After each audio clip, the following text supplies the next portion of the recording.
Thank you for supporting His Word Broadcasting. Today we sit down with the president, Jon Horn, as he shares how God placed on his heart the vision to bring Christian television to the central Willamette Valley area.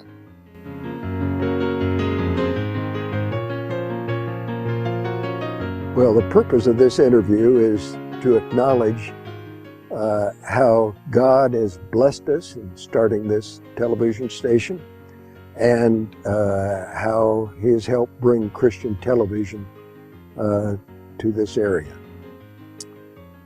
In the late 1970s, I was driving from Roseburg back to my home in Eugene, and I was about halfway between Cottage Grove and Eugene when I believe that the Lord gave me a very strong direction to start a Christian television station in Eugene.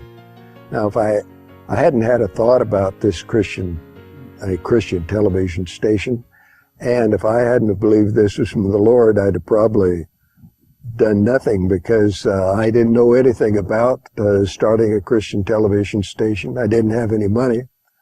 But when I got back to Eugene, I started studying the FCC requirements, and I learned that I needed to get a lot of technical data that I didn't have, so I contacted a young man, Dan Mooney, who lives out near Marcola. And Dan told me, well, before he can give me that technical data, he needed to know what equipment we could buy, where the station would be located, what the coordinates would be. And so before we could file the application, I needed to know how much money we needed and how we were going to get that money. Well, I was acquainted with John Keel, who was president of Full Gospel Businessmen, who the organization was quite active in Eugene at that time. And I asked John if they could be of any help, and John said, well, the local Full Gospel Businessmen really didn't have any money. They had a couple $100 in the bank, and at their meetings they would collect $30 or $40. So he didn't believe they could help much financially, but he did say that he would contact the National Full Gospel Organization, see what they could do. And while they couldn't help us financially, they did have a lot of good information for us. They knew where we could get the equipment at reasonable prices. They knew what equipment we needed, and they knew the prices that we'd have to, the money that we'd have to come up with. They told us that it would be about almost $100,000 just for the equipment, and $10,000 down payment. Well, 34 years ago, that seemed like a lot of money to me. So we needed to figure out a way of how to raise that money. I talked to John, and he suggested we invite a few men to a dinner meeting, tell them what our plans were to bring Christian television to the area, and see what ideas they had on how to raise the money. So that's what we did. We invited 10 men, in addition to John and myself. At the dinner meeting, we explained what we hoped to do to start this television station, and asked them what ideas they might have to raise the money that we needed. At the end of the meeting, we asked those who wish to contribute or to help get the fund started for the down payment to write on a little slip of paper and hand it in to us. We really didn't expect all of them, or very many of them, to participate, because they hadn't been asked there to give money. We'd asked them to help us figure out ways of raising the money through programs. So when we counted up the slips at the end of the dinner meeting, John turned to me and he says, I think this is a miracle. He says, these men have offered to give the full $10,000 for the down payment. And I sort of thought it was a miracle too. So I asked John to give me the slips. I looked at him and I was even more amazed. Out of the men there, 2 of them had offered to give $500 apiece. 9 of the 12 men offered to give exactly $1,000 each. They hadn't discussed this amount among themselves. I was just amazed. I am totally confident that it was the Spirit of the Lord and these men that prompted them to come up with this sort of help to get our television station started. We had the down payment, but we still didn't have the money for the rest of the equipment, for the building we needed, for the operating expenses. So I started asking around different people how they might help or what ideas they might have to raise this money. Now, I was acquainted with a man named Eldon Knight, a local truck driver, actually owned a trucking company, Knight Trucking. And I knew that he had helped out some smaller churches in getting started, so I talked to Eldon about our needs. Basically, I asked him about the need for tower rent. And Eldon wasn't initially interested in paying us money for the tower rent, but he says, you know, I've got some property out on the top of Richardson's Butte, and near the top of the mountain there's a huge fir tree about 200 foot tall, and he says if you could put the antenna in the top of that fir tree, and if that would work for your tower, you're free to use it. So I called the engineer and I asked him whether that would work. And Dan Mooney, our engineer, said, well, if the antenna was up in the tree, I guess it'd work. But he says it's a big antenna, very difficult to get up in the tree through all those limbs, difficult to get up and down the tree. And but he left me with the impression I guess it would work, but he wasn't too enthusiastic about it. So I decided, well, I'll just go out and do it myself and prepare the top of the tree for this antenna. And I got the equipment I thought I needed, some ropes and saws and so forth, and went out. Well, when I got out there, that tree was a lot bigger than I anticipated, and it was about 30 foot to the first limb. I didn't have climbing equipment, and I wondered how in the world I was going to get up there. I finally figured out a way to get up the tree, and I got up the tree. The first thing I hadn't really anticipated was the view.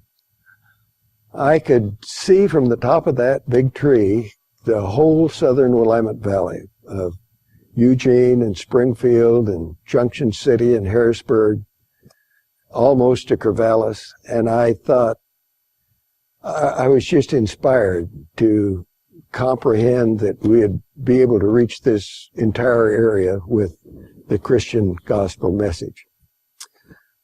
Well, I finally got to working on the tree, and I was working away, cut off some limbs and preparing the top of the tree so we could attach the antenna.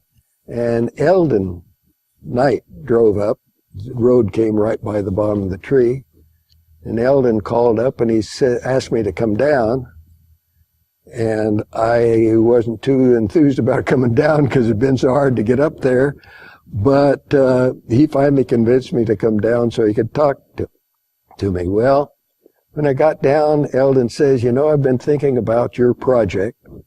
And he says, I've decided to build a 150-foot steel freestanding tower for your antenna, and you put the antenna right on top of the tower. And I'll even build a building alongside so you can put your transmitter in it. And I was just at a loss for words because I hadn't even discussed this part of it up to that time. And he kept going. He says, not only that, he says, I will advance the money, loan the money to buy all the equipment you need. I'll advance the money for your initial operating expenses.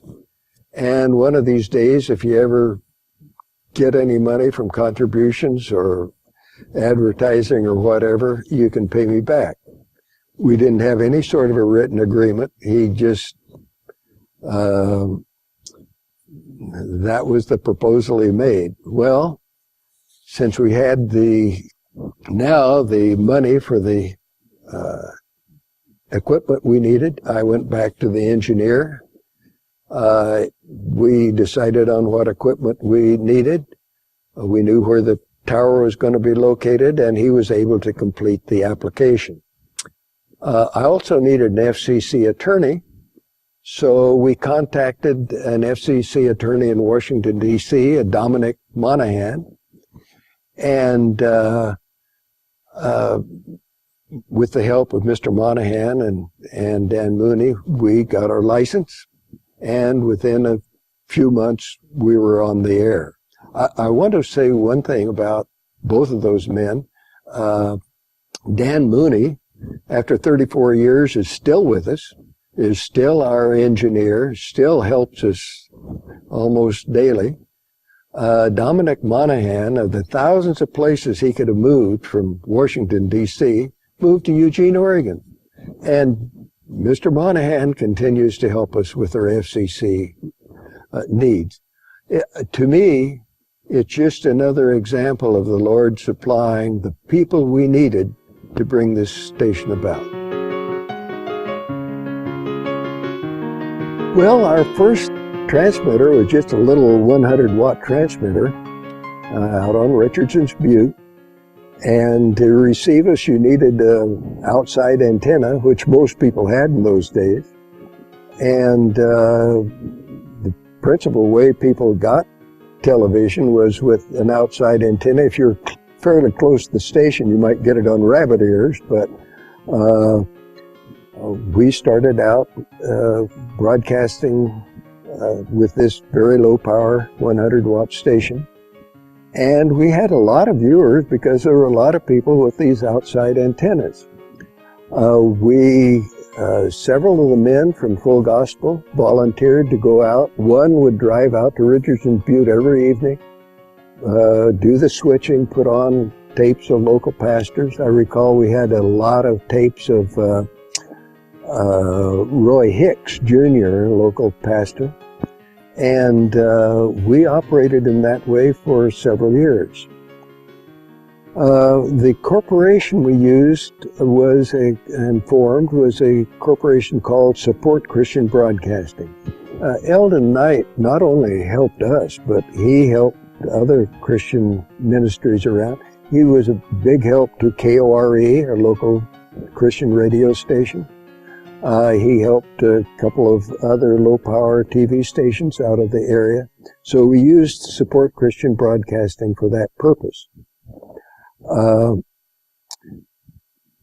Several years went by, and as cable came on, we felt we needed to upgrade to 1,000 watts from our 100-watt because there weren't as many outside antennas once cable started coming on. And we needed enough power that people could receive us with a little indoor UHF antenna. So we did upgrade to the 1,000-watt. We moved the transmitter and the antenna up to the big towers on Coburg Mountain north of Springfield.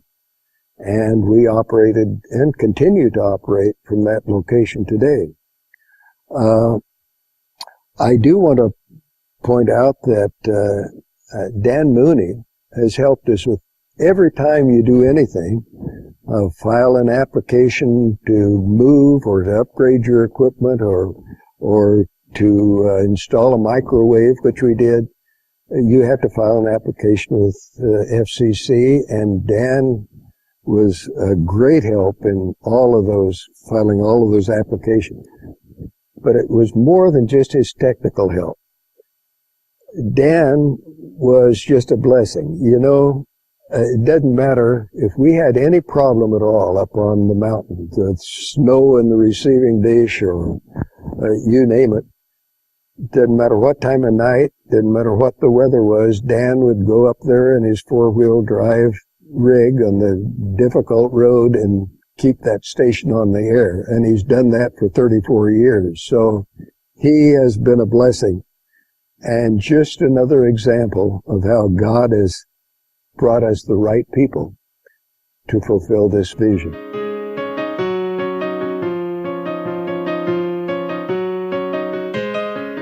Well, in 1989, Eldon was working almost full-time at KORE and was very committed to that ministry.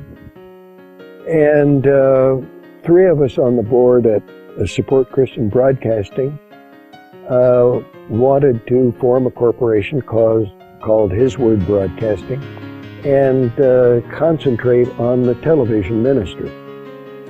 So we went to Eldon, and Eldon was very agreeable,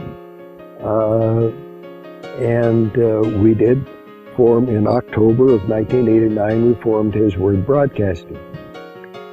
And we entered into an agreement with Eldon to pay him back for all of the money that he had put out over the past 10 years to get us on the air and keep us on the air. It was quite a little bit. And we weren't totally sure how we were going to pay it back, but we agreed that we would do that.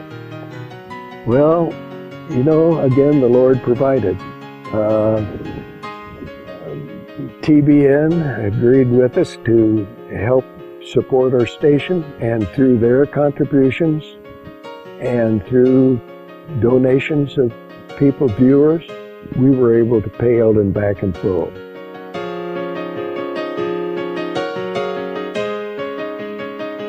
Recently, we have made some program changes in our programs on Channel 38.1. In the past, we've carried exclusively TBN, but we do want to make our local channel available to local churches and local Christian groups, and so we have been inserting programs from local churches, local Christian groups, and we need to and want to make that available to the local community as well.